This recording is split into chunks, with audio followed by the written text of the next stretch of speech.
Financial statement എന്ന ചാപ്റ്ററുമായിട്ട് ബന്ധപ്പെട്ട് നമുക്ക് കുറേയധികം അഡ്ജസ്റ്റ്മെൻറ്റുകളുണ്ട്. ഇത് നോക്കിയാൽ നിങ്ങൾക്ക് മനസ്സിലാകും. ഏകദേശം ഒരു ഇതിപ്പം 2 എണ്ണം, പിന്നെ അതിന് ശേഷം ഇതുണ്ട് 18 അഡ്ജസ്റ്റ്മെൻറ്റാണുള്ളത്. അതിൽ ഒരു ആദ്യത്തെ ഒരു 8 എണ്ണം വളരെ ഇമ്പോർട്ടൻ്റ് ആണ്. അപ്പം ഞാനിത് കഴിഞ്ഞ ദിവസം ക്ലാസ്സിൽ പറഞ്ഞിരുന്നു, എന്നാലും ഒന്നുകൂടി ഒന്ന് പറയുകയാണ്. അതിൽ ഈ ക്ലോസ് സ്റ്റോക്ക് എന്ന് പറയുന്നതാണ് ആദ്യത്തെ അഡ്ജസ്റ്റ്മെൻറ്റ്. ഞാൻ പറഞ്ഞത് ക്ലോസ് സ്റ്റോക്ക് എന്ന് പറയുന്ന ഒരു ഐറ്റം നമ്മുടെ ബിസിനസ് സ്ഥാപനത്തിൽ വിൽക്കാതെ കെട്ടിക്കിടക്കുന്ന ഫിനിഷ്ഡ് പ്രോഡക്റ്റുകളാണ്. അതിൽ ആദ്യം ട്രേഡിംഗ് അക്കൗണ്ടിൽ അത് എവിടെയാണ് വരുന്നത് നോക്കുക. ട്രേഡിംഗ് അക്കൗണ്ട് ക്ലോസ് സ്റ്റോക്ക് വരുന്നത് ക്രെഡിറ്റ് സൈഡിൽ വരും. ക്രെഡിറ്റ് സൈഡിൽ വന്ന് നമ്മൾ ഈ പറയുന്ന കണക്ക് നോക്കിക്കേ, ഇവിടെ എന്താ എഴുതുന്നത്? Opening stock, purchases, gross profit ഉണ്ടെങ്കിൽ അത്, ഇവിടെ സെയിൽസ്, പിന്നെ ക്ലോസ് സ്റ്റോക്ക്. ട്രേഡിംഗ് അക്കൗണ്ട് ഈ രീതിയിലാണ് വരുന്നത്. ഇനി ബാലൻസ് ഷീറ്റ് വരുമ്പോഴും എവിടെ വരും? ഇത് അസറ്റ് സൈഡിലാണ് വരുന്നത്. ഈ ഒരു എല്ലാ അഡ്ജസ്റ്റ്മെൻറ്റും 2 ഇടത്ത് എൻട്രി വരാറുണ്ട്. ഇതിനടുത്ത് ഔട്ട്സ്റ്റാൻഡിങ് എക്സ്പെൻസസ്. ഔട്ട്സ്റ്റാൻഡിങ് എക്സ്പെൻസസ് എന്ന് പറഞ്ഞാൽ ഓവർ ആൻഡ് എബോവ്, അതായത് നമ്മൾ കൊടുത്തിട്ടില്ല, ഇനിയും കൊടുക്കാനുള്ളതാണ്. അതിൻ്റെ ജേണൽ എൻട്രി വരുന്നത് നോക്കുക. ഔട്ട്സ്റ്റാൻഡിങ് എക്സ്പെൻസസ് അക്കൗണ്ട് ആയിട്ട് ക്യാഷ് ഓർ ബാങ്ക്. പൈസ ആയിട്ട് കൊടുക്കുകയാണെങ്കിൽ ക്യാഷ്, ചെക്ക് കൊടുക്കുകയാണെങ്കിൽ ബാങ്ക്. ഇനി ഇവിടെ അതിൻ്റെ എൻട്രി എവിടെ വരുന്നു എന്ന് ചോദിച്ചു കഴിഞ്ഞാൽ ഇവിടെ നോക്കുക. പ്രോഫിറ്റ് ആൻഡ് ലോസ് അക്കൗണ്ടിൽ എവിടെയാണ് വരുന്നത്? പ്രോഫിറ്റ് ആൻഡ് ലോസ് അക്കൗണ്ടിൽ അതത് ഐറ്റത്തിൻ്റെ കൂട്ടത്തിൽ ആഡ് ചെയ്യണം. അതത് ഐറ്റം എന്ന് പറഞ്ഞു കഴിഞ്ഞാൽ സാലറി ഇനിയും കൊടുക്കാനുണ്ടെങ്കിൽ സാലറിയുടെ കൂട്ടത്തിൽ ആഡ് ഔട്ട്സ്റ്റാൻഡിങ് എന്ന് പറഞ്ഞു കൊടുക്കും. റെൻറ്റ് ഓൾറെഡി 1000 രൂപ കൊടുത്തു, ഇനി ഒരു 500 രൂപയും കൂടി കൊടുക്കാനുണ്ടെങ്കിൽ റെൻറ്റ് എഴുതി ആഡ് ഔട്ട്സ്റ്റാൻഡിങ് റെൻറ്റ് ഒരു 500 രൂപയും കൂടി, അപ്പം മൊത്തം 1500 രൂപ എമൗണ്ട് കൊടുത്ത് വരും. ഇനി ഔട്ട്സ്റ്റാൻഡിങ് സാലറി എന്ന്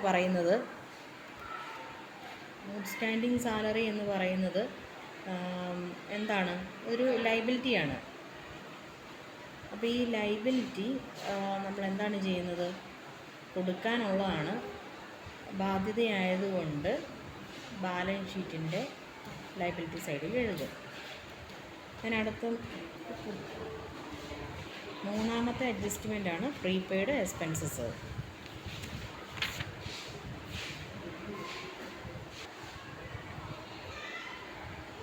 അടുത്തത് പ്രീപെയ്ഡ് എക്സ്പെൻസസ് ആണ്. അപ്പോൾ പ്രീപെയ്ഡ് എക്സ്പെൻസസിൻ്റെ നോക്കുക. പ്രീപെയ്ഡ് എക്സ്പെൻസസ് എന്ന് പറഞ്ഞാൽ നമുക്കുണ്ടാകുന്ന എക്സ്പെൻസുകൾ മുൻപേർ അടയ്ക്കുകയാണ്. മുൻപേർ അടച്ചു കഴിഞ്ഞാൽ അതിൻ്റെ ജേണൽ എൻട്രി ഇങ്ങനെയാണ് വരുന്നത്. Expenses account debt to prepaid expenses. ഇനി ഇവിടെ നോക്കിക്കേ, പ്രോഫിറ്റ് ആൻഡ് ലോസ് അക്കൗണ്ടിൽ എങ്ങനെ വരുന്നതെന്ന് ചോദിച്ചാൽ നമ്മൾ മുൻപേർ അടയ്ക്കുന്നതാണ്. അപ്പോൾ എന്താണ് വരേണ്ടത്? ഇവിടെ ഏതാണോ ഐറ്റം അതിൽ നിന്നത് കുറയ്ക്കണം.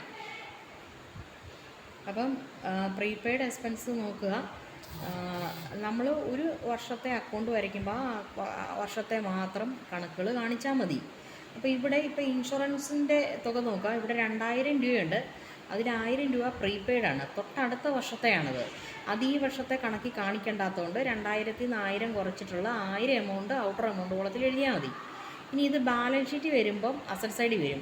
എന്തുകൊണ്ട് അസറ്റ് സൈഡിൽ വരുന്നു എന്ന് ചോദിച്ചു കഴിഞ്ഞാൽ ഇത് നമ്മളെ സംബന്ധിച്ച് അടുത്ത വർഷം ആകുമ്പോൾ നമ്മളിത് അടയ്ക്കേണ്ട. സോ ഇത് നമ്മളെ സംബന്ധിച്ച് നേട്ടമാണ്. അതുകൊണ്ട് പ്രീപെയ്ഡ് എക്സ്പെൻസുകൾ എപ്പോഴും ബാലൻസ് ഷീറ്റിൻ്റെ അസറ്റ് സൈഡിൽ വരും. ദെൻ ഈ അടുത്തതെന്ന് പറഞ്ഞാൽ income earned but not received, അതായത് അക്രൂഡ് ഇൻകം. അതിൻ്റെ പ്രത്യേകത എന്ന് പറഞ്ഞാൽ നമ്മൾ ഇൻകം ഏൺ ചെയ്യാൻ നമ്മൾ എന്താണ് യോഗ്യരായി, പക്ഷെ നമ്മുടെ കയ്യിലോട്ട് അത് വന്നു ചേർന്നിട്ടില്ല. ഇനി അതിൻ്റെ ജേണൽ എൻട്രി ഇത് income account debt to accrued income എന്നാണ് വരുന്നത്. ഇനി ഇതിൻ്റെ എൻട്രി എങ്ങനെയാണ് വരുന്നതെന്ന് ചോദിച്ചാൽ പ്രോഫിറ്റ് ആൻഡ് ലോസ് അക്കൗണ്ടിൽ എന്താണ് നമുക്ക് കിട്ടേണ്ടതാണ്, കിട്ടിയിട്ടില്ല, കിട്ടും. സോ അത് നമ്മൾ ആഡ് ചെയ്യും. നമ്മളിവിടെ ഓൾറെഡി റിസീവ് ചെയ്ത ഐറ്റമാണ് ക്രെഡിറ്റ് സൈഡിൽ എഴുതുന്നത് പ്രോഫിറ്റ് ആൻഡ് ലോസ് അക്കൗണ്ടിൽ. സോ ഇൻട്രസ്റ്റ് എത്ര കിട്ടി? 300 കിട്ടി. ഇനിയും കിട്ടാനുള്ള 200 അത് കിട്ടും. 500 ആഡ് ചെയ്ത് ഇവിടെ എഴുതി. ഈ വർഷത്തെ തന്നെ എമൗണ്ടാണിത് 200. ഇനി അക്രൂഡ് ഇൻകം എവിടെ വരും? അസറ്റ് സൈഡിൽ വരും. നമുക്ക് കിട്ടിയതാണ്, അത് അസറ്റ് സൈഡിൽ നമ്മൾ എഴുതും. അഡ്ജസ്റ്റ്മെൻറ്റ് 4ാമത്തത്. ഓക്കെ. ഇനി 5ാമത്തെ അഡ്ജസ്റ്റ്മെൻറ്റ് എന്നാണ് ഇൻകം റിസീവ്ഡ് ഇൻ അഡ്വാൻസ്. അതായത് ജോലി ചെയ്യുന്നതിന് മുമ്പേ കൂലി വാങ്ങി അല്ലേ. ഇനി അതിൻ്റെ ജേണൽ എൻട്രി എങ്ങനെയാണ് വരേണ്ടത്? ഇത് ഇങ്ങനെ income received in advance account to income. ഇനി ഇവിടെ പ്രോഫിറ്റ് ആൻഡ് ലോസ് അക്കൗണ്ടിൽ വരുമ്പോൾ നോക്കുക, നമ്മളെന്താണ് മുൻപേർ മേടിച്ചു അല്ലേ. നമ്മൾ റെൻറ്റ് നമ്മൾ റിസീവ് ചെയ്തു 3200 രൂപ മേടിച്ചു, അതിൽ 800 രൂപ അടുത്ത വർഷത്തെയാണ്. റിസീവ്ഡ് ഇൻ അഡ്വാൻസ് ആണ്, മുൻപേർ മേടിച്ചാണ്. സോ അത് കുറച്ചിട്ടുള്ള 2400 ഔട്ടർ എമൗണ്ട് കോളത്തിൽ എഴുതും. ഇവിടെ ബാലൻസ് ഷീറ്റിലാണ് എങ്ങനെ എഴുതണ്ടേ? നമ്മൾ പണി ചെയ്യുന്നതിന് മുമ്പേ കൂലി മേടിച്ചു കഴിഞ്ഞാൽ അതൊരു ബാധ്യതയാണ്. അതുകൊണ്ട് ബാലൻസ് ഷീറ്റിൻ്റെ ലയബിലിറ്റി സൈഡിൽ എഴുതും. ഇങ്ങനെയാണ് വരുന്നത്. ഇനി അടുത്ത ഡിപ്രീസിയേഷൻ നമ്മൾ ഒരു ചാപ്റ്റർ ഫുള്ള് നമ്മൾ ഡിപ്രീസിയേഷൻ വരയ്ക്കുകയും ഫിക്സഡ് അസറ്റിൻ്റെ അക്കൗണ്ടുകൾ ഒക്കെ വരയ്ക്കുന്നത് എങ്ങനെയാണെന്ന് നമ്മൾ കൃത്യമായിട്ട് മനസ്സിലാക്കിയതാണ്. അതിൻ്റെ ജേണൽ എൻട്രി വരേണ്ട depreciation account to fixed asset എന്നാണ് വരേണ്ടത്. ഇനി ഇതെങ്ങനെ വരുന്നു എന്ന് ചോദിച്ചു കഴിഞ്ഞാൽ, പ്രോഫിറ്റ് ആൻഡ് ലോസ് അക്കൗണ്ടിൽ ഡെബിറ്റ് സൈഡിൽ ഇത് തേയ്മാനം സംഭവിച്ചു പോയി, നമ്മളെ സംബന്ധിച്ച് അത് ലോസാണ്. സോ ഡെബിറ്റ് സൈഡിൽ എഴുതും. ഇനി അസറ്റ് സൈഡിൽ എഴുതുമ്പം ഏത് ഐറ്റത്തിനാണോ ഡിപ്രീസിയേഷൻ ഉള്ളത് അതത് ഐറ്റത്തിൽ നിന്ന് അത് കുറയും. ഇപ്പം മിഷനറിക്ക് നോക്കിയാൽ 2000 രൂപ ഡിപ്രീസിയേഷൻ ഉണ്ടെങ്കിൽ 20,000 നിന്ന് 2000 കുറച്ചിട്ട് 18,000 രൂപയെ ഔട്ടർ എമൗണ്ട് കോളത്തിൽ എഴുതത്തുള്ളൂ. ഇനി ഇത്രയും ഐറ്റമാണ് നമ്മൾ പഠിച്ചിരുന്നത്. ഇനി അടുത്ത് വരുന്നതെന്ന് പറഞ്ഞാൽ ബാഡ് ഡെപ്റ്റ് ആണ്, വളരെ ഇമ്പോർട്ടൻ്റ് ആയിട്ടുള്ളതാണ്. ഈ പറയുന്ന കാര്യങ്ങളെല്ലാം ഞാൻ ക്ലാസ്സിൽ പറഞ്ഞാണ്, നിങ്ങൾ വീഡിയോ ഇടണം എന്ന് പറഞ്ഞുകൊണ്ട് ഇടുന്നതാണ്.